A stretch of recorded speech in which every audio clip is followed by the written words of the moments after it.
চলে আসলাম আবারও ধানবাড়িতে, কিন্তু ধানবাড়িতে এতগুলো জল এসে কি করবেন, আর মানে প্রচুর জল হয়ে গেছে। দেখো মই দুকেন কাশি নিয়ে আর জামা ঠামা শেষ করলুম, এলা যে আমি ধান কাটির একদিনে একান ধান কাটি শেষ করে, কিন্তু আমার এমন পরিস্থিতি মানে একান ধান আমরা 3 দিন ধরে কাটিয়ে লাগছি।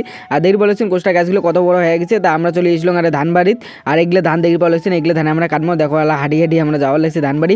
আর দেখি বলেছেন কতগুলো ধান হইছে, আরও দেখি বলেছেন এলা ইলে আমার কাটার লাগবে। দেখো কাশি শেয়ার রেডি, তা এলা আর কি মুই খেত বাড়ি চলে এসলাম। এলা আমরা আর কি ধান কাটবো। আর এত জল এসে না পরিস্থিতি খুব খারাপ, মানে কেমন করে কাটবো বুঝির পাওয়ার লাগছি না। মোটামুটি অনেকক্ষণ ধান কাটা কমপ্লিট হয়ে গেছে, কারণ প্রচণ্ড রোদ দিচ্ছে। আমরা আর ধান কাটবো না, কিন্তু বাড়ি যাই এখানে স্নান টান করিয়ে খাওয়া দাওয়া করা লাগবে, কারণ প্রচণ্ড খিদে পেয়েছে। তার জন্য আমি বাড়ি চলে এসলাম। আর তোমাকে একটা জিনিস দেখার বাকি আছে, কারণ কত প্রচণ্ড ডিগ্রি রোদ ছিল, কারণ 45-50 এরকম ডিগ্রি রোদ ছিল।